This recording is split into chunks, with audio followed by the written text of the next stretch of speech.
पु ल देशपांडे यांनी लिहिलेलं अपूर्वाई हे पुस्तक 1960 साली पहिल्यांदा प्रसिद्ध झालं.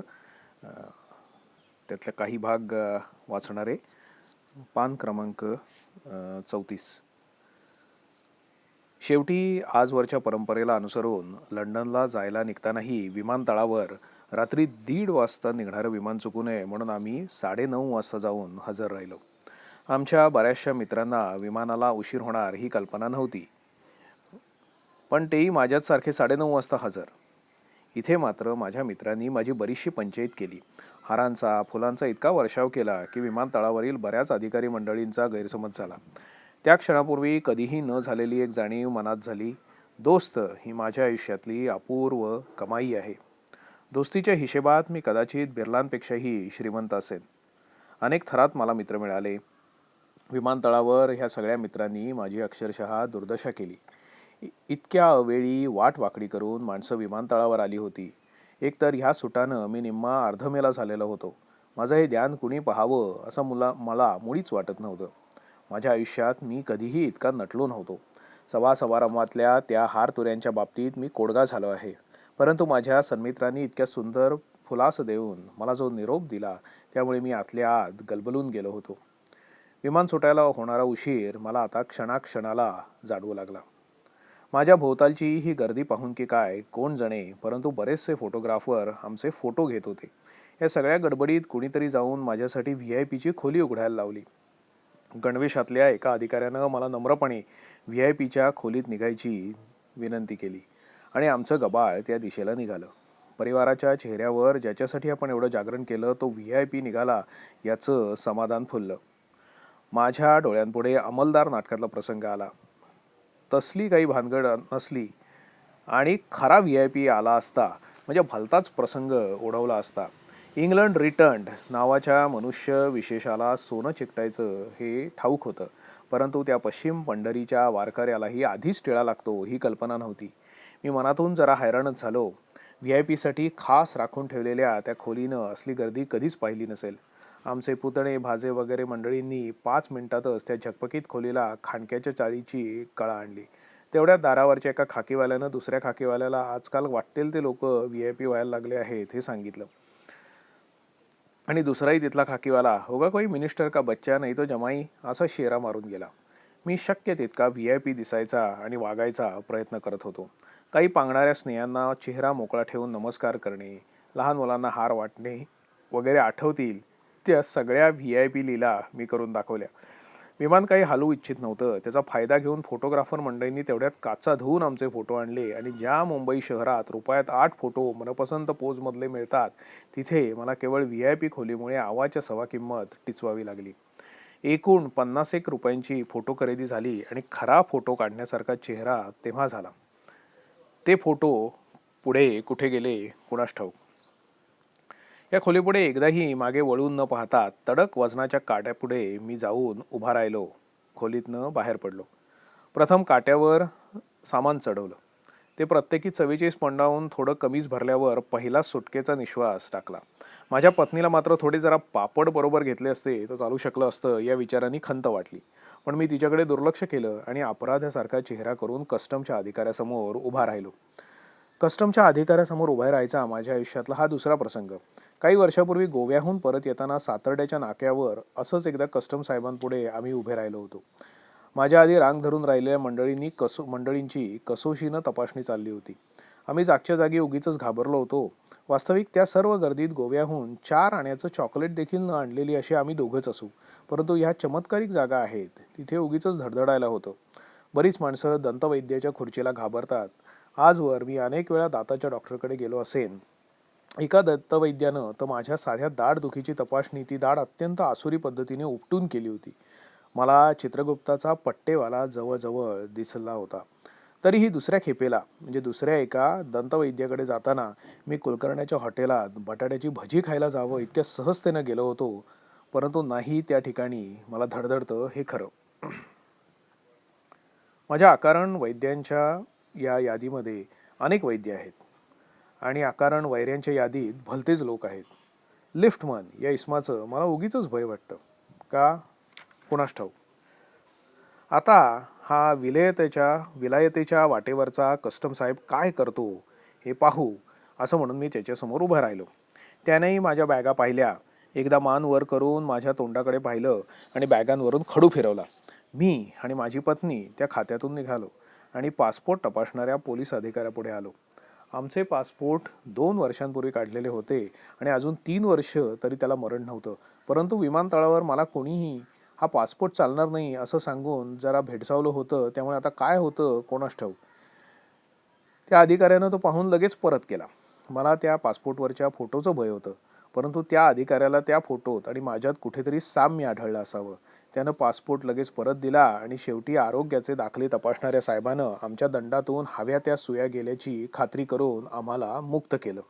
एकदा कस्टमच्या अडसरा पलीकडे गेलं की परत माणसात येता येत नाही.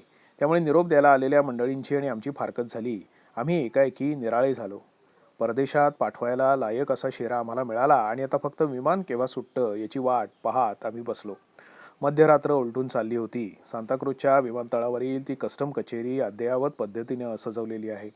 उतारुंदी बसण्याचे कोचही अतिशय आरामशीर आहेत. परंतु आम्ही दोघेही तिथे अवघडून बसलो होतो. आमच्या समोरच एका युरोपियन जोडप्यांनी ठाण मांडलं होतं. हिंदी चलनाचा त्यांच्या डोक्यात गोंधळ सुरू होता. रुपयांच्या नोटा, नये पैसे आणि चवल्या पावल्या यांचा मेळ जमत नव्हता. शेवटी भारतातून जाताना तरी त्यांना मनात काही चांगली आठवण असावी म्हणून मी त्यांना थोड्या आगाऊपणानेच पण नाण्यांचा हिशेब समजावून सांगायचा प्रयत्न केला आणि 2-4 मिनिटात त्यांच्या मूळ गोंधळात आणखी भर पडली. शेवटी माझी सहधर्मचारिणी मदतीला आली आणि ते जोडपं हिंदी चलनाविषयी पुरुषांपेक्षा स्त्रियांना अधिक चांगली माहिती आहे असा ग्रह करून आपल्या विमानाच्या वाटेनं चालायला लागले. साधारण 1 वाजायच्या सुमाराला कुठल्याशा विमानाचे पंख फडफडले आणि आमच्या मांडवात गर्दी उसळली. प्रत्येकजण त्या दिशेने जाऊ लागला. म्हणून आम्ही उठलो आणि महाजनांचा पंथ धरला. कठड्यापलीकडे आप्तस्वकीयांची दाटी होती, वृद्धांच्या डोळ्यात अश्रू होते आणि मित्रमंडळी आमच्या खात्यावर नवे जुने विनोद खपवीत होती. विमानाजवळ पोहोचल्यावर हेच आमचं विमान याची खात्री करून घेतली. नाही तर पहाटे कैरोला उतरायच्या ऐवजी कोचीनला उतरायचो. अनेक वर्षापूर्वी कोल्हापूरला जायला निघालो असताना रात्रभर पुण्याच्या यार्डापर्यंत प्रवास केलेल्या डब्यात झोपून राहिल्याची कटू आठवण त्यावेळेला झाली. मैत्रिणीबरोबर सिनेमाला गेल्या दिवशी नेमक्या एखाद्या खवट नातलगाला तोच सिनेमा पाहायची त्याच वेळेला हुक्की येते, तसा हा फजितीचा प्रसंगाचा प्रकार आहे. आठवणींच्या अडगळीतून असल्या आठवणीची गंजलेली टाचणी केव्हा बोचेल हे सांगता येत नाही. विमानाच्या प्रवेशद्वाराशी यजमानीनबाई उभ्या होत्या. काळ्या निळ्या विजारी, पांढरे शुभ्र शर्ट, निळ्या टोप्या घातलेले, अंगावर खांद्यांवर पंखांच्या मुद्रा लावलेले आणि तसल्याच ढंगांच्या मिशा ठेवलेले हवाई कर्मचारी चपळतेनं इकडून तिकडे जात होते. विमानतळावर दिव्यांची रोषणाई होती. आम्ही त्या गोल काचेच्या खिडक्यातून मध्यरात्री आम्हाला निरोप द्यायला आलेले मंडळी कुठे दिसतात का ते पाहायचा प्रयत्न करीत होतो. विमानात बसल्यावर आता आपण बहुतेक इंग्लंडला जाणार असा अर्धवट निश्वास टाकला आणि पोटावर पट्टा बांधला. एक पंखा गरगर फिरू लागला आणि विमानानं गती घेतली. सुमारे मैल 2 मैल जमिनीवरून धावून विमानतळाच्या दुसऱ्या टोकाला जाऊन विमान थांबलं. विमान थांबल्यानंतर मनात अनेक विचारांची गर्दी उसळली. यांत्रिक बिघाडामुळे विमानाला उशीर झाला होता, दुरुस्ती झाली होती की व्हायची होती हा अंदाज नव्हता. जुन्या सर्व्हिस मोटारीत पॅसेंजर कोंबून त्यांना चांगलं शिजवायला घालून मग मोटारीचा जबडा उघडणाऱ्या ड्रायव्हरची आणि त्याच्या ममद्याची आठवण येणं अपरिहार्य होतं. पण तसं काही झालं नाही. विमानाने गती घेतली आणि आमच्या झाशिकी राणीनं त्या प्रचंड झगझगाटातून वरच्या अनंत आणि अंधाऱ्या अवकाशात झेप घेतली. हा म्हणता मुंबई एखाद्या रत्नजडित अलंकारासारखी चमकू लागली. त्या अलंकाराखाली 40 लाखांची वस्ती मध्यरात्रीची स्वप्न मिटल्या डोळ्यांनी पाहत होती.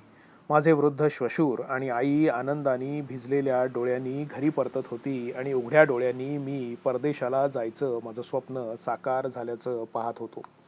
सोबत माझी धर्मचारिणी होती. आम्ही दोघांनी गेली 12 वर्ष अनेक किल्ले हवेत बांधले होते. जमिनीवर वाडा बांधायचा विचार आमच्या मनात कधी आला नाही. किंबहुना आमचं घरकुल 2-2.5 वर्षानंतर एका जागी फारसं राहिलं नाही. दत्तानं केलेले गुरु आणि मी केलेल्या नोकऱ्या यात फारसा फरक नाही. त्यामुळे दत्त महाराजांप्रमाणे आमचाही वास अनेक क्षेत्री झाला. 4-5 महिन्यांपुरते आम्ही इंग्लंडला बिराड थाटणार होतो आणि त्याप्रमाणे थाटलंही. विमानामध्ये बराच वेळ झोप येत नव्हती. बाहेर अंधार गुडूप होता. विमान भरगच्च भरलेलं होतं. सराईत मंडळी केव्हाच झोपली होती. यजमानीनबाई जापानीज होत्या, कदाचित चिनी असतील, परंतु तत्परतेनं हातातल्या तबकातल्या लवंगा, वेलदोडे, पेपरमिंट वगैरे प्रवाशांपुढे आणीत होत्या. चेहऱ्यावर अभ्यासक्रमात शिकवलेलं हास्य होतं. चालण्यात चपळाई होती आणि बोलण्यात वाऱ्यावरच्या पानांची सळसळ. विमानात प्रचंड उकडत होतं. माझ्या अंगावरचा सूट मला चिलखतासारखा वाटू लागला.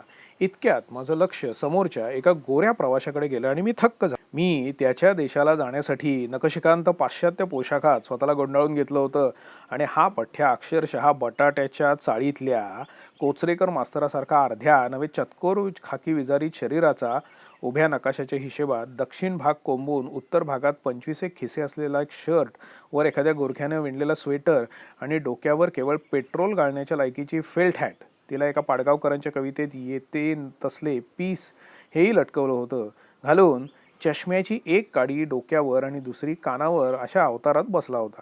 त्या निमित्तानं माझ्या आसपासचे सर्व गोरे प्रवासी मी पाहून घेतले. माझ्या इतका जावई पोशाख केलेला त्या मंडळीत मला एकही सापडला नाही. माझा नवखेपणा माझ्या नव्या कोऱ्या सुटामुळे मला अधिकच जाणवू लागला.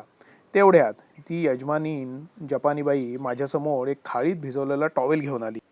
पहाटे 2 वाजायच्या सुमाराला त्या भिजवलेल्या टॉवेलचं प्रयोजन मला काही कळेना, परंतु समोर वाढून आलेलं ताट परतवून लावायचं नाही म्हणून मी एक टॉवेल उचलून पाहिला. माझी समजूत त्याच्या खाली काहीतरी असेल अशी होती, परंतु नाही. माझी पत्नी थकून झोपली होती. मी बरा त्या बाईला जागा सापडलो. मी टॉवेल घेतला आणि तिची प्रेक्षणीय पाठ फिरल्यावर आजूबाजूला पाहिलं. शेजारचा माणूस त्या टॉवेलची घडी तोंडावर ठेवून हलक्या हातानं पुसत होता. मी ती घडी तोंडावर ठेवली. तेवढ्यात ती जपानी यजमानीन माझ्यासमोर एक थाळीत भिजवलेला टॉवेल घेऊन आली.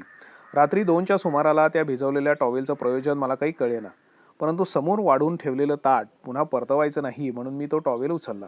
त्याच्या खाली काहीतरी असेल असं मला वाटलं, परंतु नाही, काहीच नव्हतं. त्यावेळी माझी पत्नी थकून झोपलेली होती. मी बरा या बाईला जागा सापडलो. मी टॉवेल घेतला आणि तिची अधिक प्रेक्षणीय पाठ फिरल्यावर आजूबाजूला पाहिलं. शेजारचा माणूस त्या टॉवेलची घडी तोंडावर ठेवून हलक्या हातानं पुसत होता. मीही ती घडी तोंडावर ठेवली. कोलन वॉटरच्या घडीचा त्यापूर्वी तापाखेरीज कधीच संबंध आला नव्हता, परंतु उकाड्यावर देखील तो एक बऱ्यापैकी इलाज आहे हे पृथ्वीवरून सुमारे 15,000 फूट उंच गेल्यावर मला कळलं. प्रवासानं मनुजा चातुर्य येतं म्हणतात ते असं. आमचं प्रचंड विमान त्या महान अंधारात देशोदेशींच्या डोंगरांच्या आणि समुद्रांच्या माथ्यांवरून वाट काढीत होतं. माझ्या पलीकडला तो गोरा कोचरेकर मास्तर तर विमानाच्या इंजिनाच्या स्वराशी सुसंवादी स्वर काढून चांगला तोंड उघडं टाकून षडज गंधार भावात घोरत होता. इंग्रज लोक देखील तोंड उघडं टाकून घोरतात हे पाहून मला जरा बरं वाटलं. परदेशाच्या प्रवासात माझ्या मनात एक भीती होती, कारण मी थोडासा जरा त्यातला आहे. परंतु माझ्या आयुष्यात मी काही चांगले पट्टीचे घोरणारे पाहिले आहेत. निर्मळ मनाचा माणूस अधिक घोरतो अशी माझी आजी म्हणायची. किरट्या स्वभावाची माणसं घोरत नसावीत. मोठ्या देहाचा मोठ्या मनाशी संबंध आहे की नाही कोणास ठाऊक, असायला हरकत नाही. औदार्य हे उदाराप्रमाणेच उदराचेही भाववाचक व्हावं. दुसऱ्या प्रकारच्या औदार्याचा मात्र घोरण्याशी संबंध नसावा, कारण तुंबोदर मंडळी हमखास घोरतात आणि तंबोऱ्याच्या भोपळ्याच्या विस्ताराचा जो खर्चाशी संबंध असतो तोच अशा महाकायांच्या घोरण्याच्या स्वराशी असतो. विमानात पडल्या पडल्या मी घोरणं या विषयाचा विचार करीत होतो हे मला निश्चित स्मरतं, परंतु नंतर विचारांची रेषा कृतीत केव्हा मिसळली गेली हे काही आठवत नाही, कारण मी जागा झालो त्यावेळी बाहेर उजेड होता आणि कुठल्या तरी वाळवंटावरून आमचं विमान चाललेलं होतं. माझ्या आयुष्यातली ही एक निराळीच पहाट होती. मी आदल्या रात्री आयुष्यभर पुरेल इतका अंधार नव्हे, जणू काय अंधाराचा गाभा पाहिला होता. हा उषःकाल पाहताना रात्रीच्या गर्भातून निघालेल्या उषःकालाची मला आठवण झाली. माझ्या खिडकीतून खालच्या जगावर कांचनाचे स्वप्न फुलताना आम्हाला दिसलं होतं. माझ्या आयुष्याच्या नेहमीच्या कालखंडात क्वचितच पहाट फुलते. मुंबईतील धकाधकी रात्री 1-1 वाजेपर्यंत आवरत नाही आणि त्या मुंबईत गिरणोदय होतो त्यावेळी पहाट माझ्या जागवायची वाट पाहून दुसऱ्या दिशेला निघून गेलेली असते. आमची ती जपानी एअर होस्टेस पुन्हा प्रफुल्ल होऊन सुपुष्प ठेल्यासारखी लोकांच्या पुढे शय्यापेय आणून देत होती. हे सकाळचं पेयप्राशन मला कधीच जमलं नाही. मी अत्यंत गंभीरपणानं तो चहा नाकारला आणि प्रसाधन गृहाच्या दिशेनं वाट काढली. विमानातही वर्गविग्रह असतो. मी आपला मुसाफिर दर्जाचा प्रवासी, कुणाचाही निद्राभंग न होईल अशा बेतानं जाऊन दार उघडलं. ते नेमकं वाहकाच्या कोटराचं. तिथल्या मंडळींना माझ्या चेहऱ्यावरील करुण भाव कळला असावा. त्यातील एका सज्जनानं मला न बोलता न सांगता इष्टस्थळ दाखवलं. मुख प्रक्षालनादी विधी आटपून मी माझ्या जागी पोचेपर्यंत दारावरच्या विजेरी पाटीवर पोटाला पट्टे आवळा अशी सूचना मिळाली आणि मला पट्टा सापडेपर्यंत विमान धडाक्यानं जमिनीच्या दिशेनं जाऊ लागलं. मी खाली पाहिलं, एका वाळवंटावजा बेटाच्या दिशेनं विमान उतरत होतं. विमानाचा पहिला हॉल्ट कैरोला होता. मी आजूबाजूला एखादा पिरामिड दिसतो का काय हे पाहू लागलो. एका उंचवट्याकडे बोट दाखवून बहुधा तो पिरामिड असावा असं मी माझ्या पत्नीला सुचवेपर्यंत विमान जमिनीला लागलं आणि विमानतळावर हा म्हणता थांबलं. कैरोसारख्या प्रसिद्ध शहराचा विमानतळ हा अगदी एस.टी. स्टँडसारखा असावा याचं मला दुःख झालं. पण विमानातून बाहेर पडल्यावर आमचे पाय कैरोला लागले नसून बहारीन नावाच्या बेटाला लागल्याचं कळलं. कोलंबसाला आपले पाय हिंदुस्थानाला लागले असं वाटलं होतं, पण पुढे ती अमेरिका आहे हे नंतर कळलं. एकतर बहारीन हे प्रकरण काय आहे याचा आम्हाला पत्ता नव्हता. शेवटी तिथे सकाळचा चहा मिळतो हे कळल्यावर उपाहारगृहाच्या दिशेनं आम्ही गेलो. दूरवर तेलाच्या खाणी असल्याचं कळलं आणि बहारीन हे लहानसं बेट तेलाच्या खाणीविषयी प्रसिद्ध आहे. या बेटाविषयी काही कळलं नाही. आम्ही उपाहारगृहात चहाची वाट पाहत बसलो. विमानात तेल भरलं जात होतं. बऱ्याच प्रतीक्षेनंतर चहा आला आणि चवीवरून या बेटावर खजुरीची पानं वाळवून चहा करत असावेत अशी शंका आली आणि दूध उंटणीचं असावं याची तर नक्कीच खात्री पटली. मी आजवर तो मॉन्जिनीतला हुकलेला चहा सोडून अनेक जातींचा चहा प्यायलो आहे. कोकणी बंदरातल्या टावराणात मिळणारा चहा, नर्मदे पलीकडे मातीच्या भांड्यातून मिळणारा चहा, पितळी कब्बशीतला मद्रासी नमुना, उकळत्या दुधातील मसालानी चाय, रेल्वे स्टेशनच्या चहाऐवजी कोळशाची भुकटी मिसळलेला चहा, बिन दुधाचा चहा, बिन साखरेचा चहा आणि जुईच्या कळ्यांचा चिनी चहा. परंतु बहरीनच्या विमानतळावरील चहा मी अक्षरशः माझ्या पूर्ण जन्मात विसरणार नाही. मंजिष्ठेचा काढा देखील त्यानंतर मी चवीनं प्यायलो असतो. या चहापानातला एक आनंदाचा भाग म्हणजे हा चहा आम्हाला फुकट मिळाला. वाटेत विमान जिथे जिथे थांबतं तिथला चहा विमान कंपनी प्रवाशांना स्वखर्चाने देते हे ज्ञान होण्यासाठी मला बहारीनच्या त्या चहाची फी भरावी लागली होती. अर्धा पाऊण तासाच्या विश्रांतीनंतर प्रवासी मंडळी विमानाच्या पोटात पुन्हा शिरली आणि त्या गरुडाचे पंख पुन्हा फडफडायला लागले. यापुढला कैरोपर्यंतचा प्रवास म्हणजे एका वाळवंटातून दुसऱ्या वाळवंटात चाललेला होता. अधूनमधून दृश्यपालट म्हणून समुद्राची एखादी पट्टी दिसायची. एरवी औषधालाही कुठे हिरवा रंग दिसत नव्हता. या वाळवंटातून इस्लामची हिरवी पताका का फडफडली हे आता मला कळलं. पैगंबरानं आपल्या निशाणाचा रंग हिरवा ठेवण्यात किती कमालीची चतुराई दाखवली. या वाळवंटातले लाखो अरब त्या हिरव्या मागून का गेले हे त्या वाळवंटावरून उडत जाताना चटकन कळलं. महम्मदाच्या कुराणा इतकंच किंबहुना अधिक ते हिरवं निशाण आकर्षक आहे.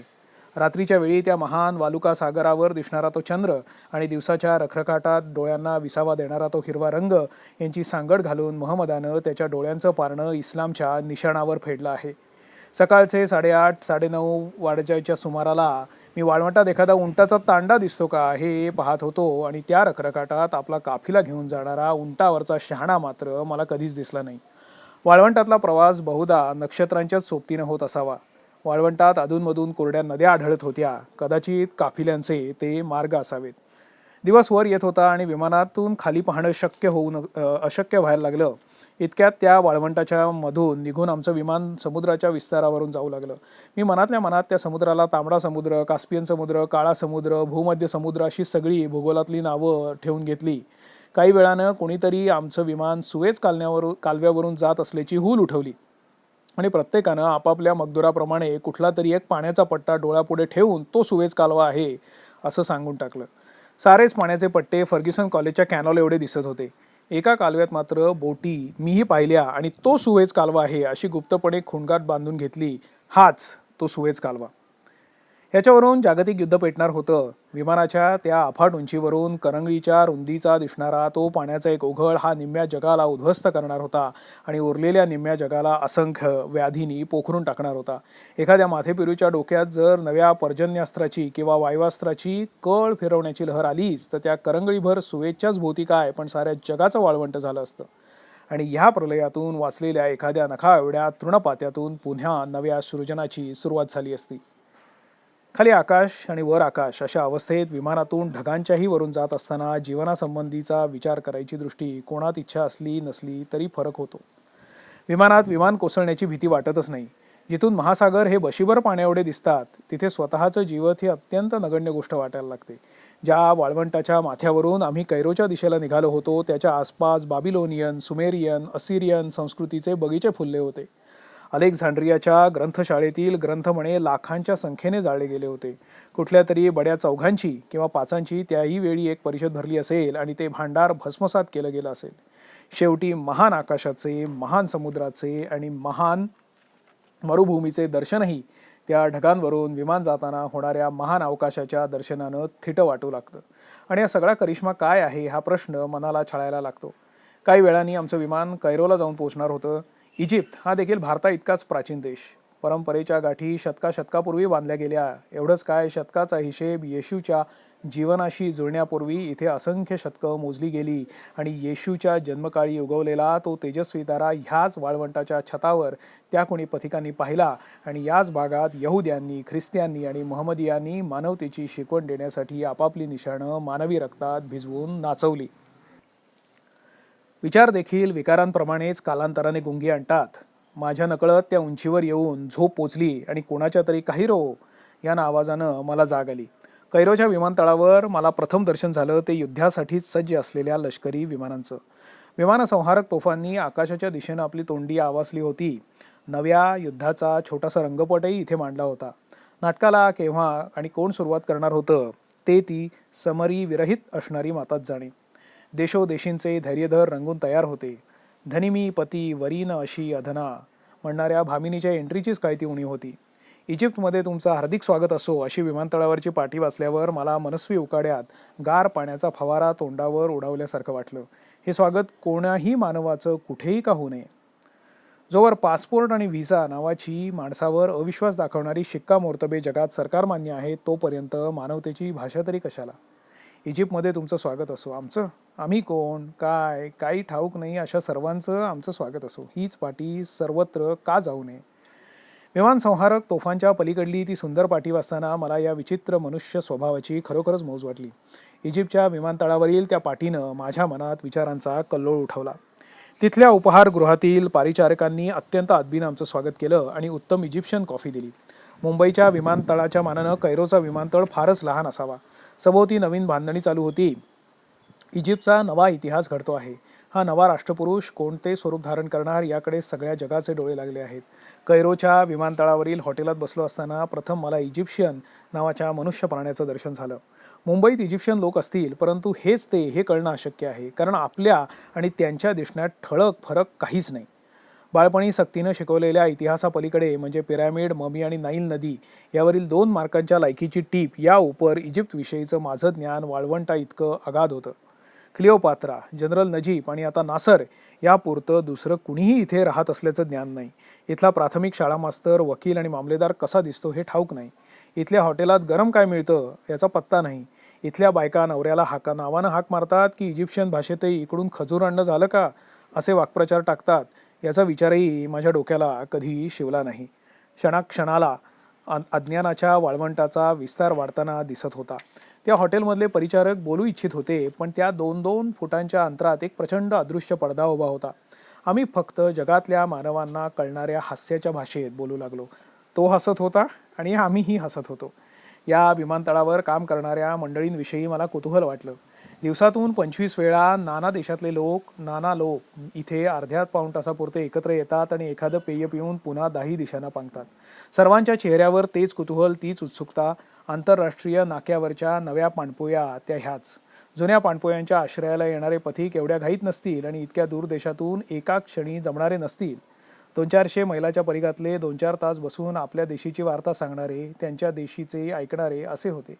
आम्ही त्या उपहारगृहात भुरुभुरू आलो आणि भुरुभुरू गेलो. विविध पोशाखातला, विविध वर्णांचा आणि चेहरेपट्ट्यांचा हा थवा त्या उपहारगृहातून एखाद्या चित्रपटासारखा सरकत असतो. इजिप्तचा विमानतळ सोडला. आमचा दुसरा टप्पा होता स्वित्झर्लंडमधल्या जिनिवामध्ये. आता हळूहळू वाळवंटाची सोबत संपली आणि आम्ही इटलीच्या माथ्यावरून झेप घेतली. इजिप्तची भूमी संपूर्णपणे अज्ञात तर इटलीची ओळख पुस्तकांच्या पानापानातून झालेली. रोम, व्हेनिस, नेपल्स नावं आठवायला लागली. जाता जाता विमान कोसळायचंच असलं तर नेपलच्या आसपास कोसळलं तर बरं पडेल. नेपल्स ही शिल्पी जनांची काशी. तिथे जावं, त्या वास्तूंचं भरल्या डोळ्यांनी दर्शन घ्यावं आणि मग डोळे मिटावे. पण तसं काही घडलं नाही. नेपल्स आणि व्हेनिस काही दिसले नाहीत, पण रोमच्या माथ्यावरून जाताना मात्र आम्ही त्या पुरातन शहराचे कळस पाहिले आणि समाधान मानून घेतलं गिबनने लिहिलेला रोमन साम्राज्याचा विकास आणि विनाश अजून वाचायचा राहिला आहे हा विचार तेवढ्यात चटका लावून गेला. जगाच्या डोक्यावरून उडताना शेवटी काय काय चाललं, काय काय वाचलं आणि काय काय होणार आहे हेच जर का आपल्याला कळलं असतं तर बरं झालं असतं असा मनात विचार आला आणि अधिकच अस्वस्थ होऊन गेला. तास दीड तासात आल्प्स दिसायला लागले आणि विमानानं युरोपचं नंदनवन गाठलं.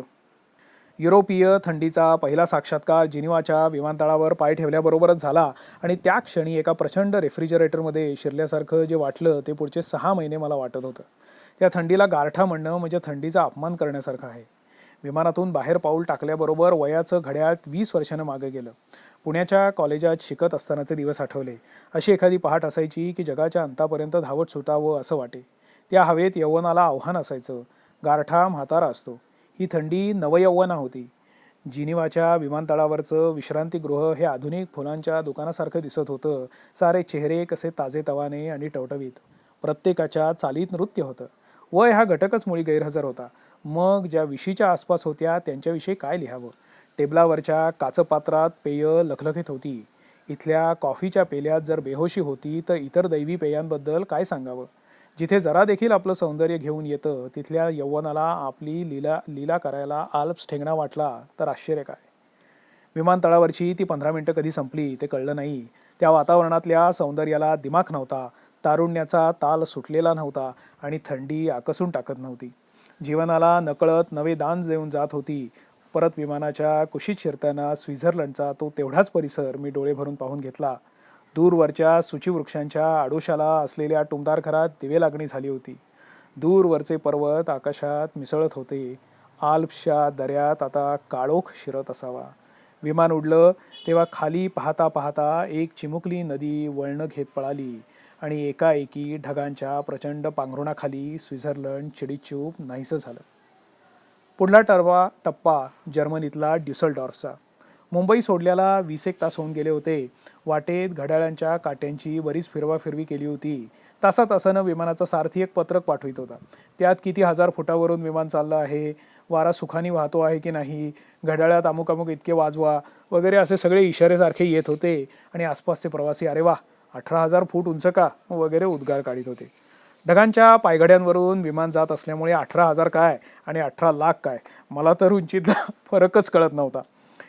विमानातच काय पण जमिनीवरचा उंची रुंदीचा फरकसुद्धा मला कधी कळलेला नाही. कोर्टात साक्ष देताना साक्षीदार सदर आरोपी हा माझ्यापासून 19 फुटांवर होता वगैरे सांगताना ऐकून मला नेहमीच त्या साक्षीदाराचं सदैव कौतुक वाटत आलं आहे. माझ्या बुटाचं माप, हॅटचं माप, कॉलरचं माप, मोज्याचं माप यांचे इंच देखील मला स्मरत नाहीत. मग काय साईजची चप्पल काढू साहेब. या प्रश्नाला आपला पाय अगर जुनी चप्पल दाखवणं हाच साधा उपाय आहे. 2 नंबर काढा वगैरे सांगणाऱ्यांविषयी मला एकदम अत्यंत आदर आहे आणि तारखा सांगणाऱ्यांना तर मी गहिवरून मिठीच का मारीत नाही हे मला अजून कळलेलं नाही. 17 जुलैची गोष्ट आहे अशी प्रस्तावना करून बोलणाऱ्याची खरोखर मला कमाल वाटते. शिवाजी महाराज 1680त वारले आणि 1857चं बंड 1857 साली झालं. ही ऐतिहासिक तिथी आणि माझी आणि पराकाष्ठेच्या परिश्रमाने लक्षात ठेवलेली माझ्या पत्नीची जन्मतारीख या उपर कोणतीही तारीख म्हणून माझ्या स्मरणात नाही. वजन, माप, उंची, लांबी, रुंदी ही परिमाणं आहेत. हे आपलं काम नव्हे हे मी केव्हाच ठरवून टाकलं आहे आणि त्यामुळे 18,000 फूट उंचीवरून जाणारं आमचं विमान ड्युसलडॉर्फला केव्हा उतरलं हे समजायच्या आतच आजसो गुठ गुठ यासारखे शब्द माझ्या कानावर आदळले. जोशी आणि पाटील इथे उतरले आणि मी देखील आंबलेल्या अंगानं लंडनच्या विमानतळाची वाट पाहायला लागलो. प्रवासात शेवटला टप्पा अतिशय त्रासदायक. पुण्याहून ठाण्यापर्यंतचा प्रवास लोणावळ्यापर्यंतच्या चहात आणि पुढे कर्जत आणि ठाणे चिवड्यात हा म्हणतो संपतो. पण मुलुंड, भांडूप, विक्रोळी वगैरे सगळी स्टेशनं अत्यंत चिकट, निघता निघत नाहीत. प्रवास लहान असो किंवा मोठा आपल्या सहनशक्तीचा मीटर आपण आधीच लावलेला असतो. मुंबई दिल्ली प्रवासात तो मथुरा स्टेशनपर्यंत असतो तर मुंबई नागपूर मार्गावर तो वर्ध्याला संपतो. तिथूनच पुढे जांभाया आणि आळोखे पिळोखे. ड्युसलडॉर्फ ते लंडन हा टप्पा मला असाच त्रासदायक वाटला आणि 100वी जांभाई संपता संपता विमानानं जमिनीच्या दिशेनं झेप घेतली. एकाएकी लक्षद्वीप उजाडल्यासारखे वाटले आणि 4-5 जणांच्या तोंडून एकदम उद्गार आलं, आह लंडन.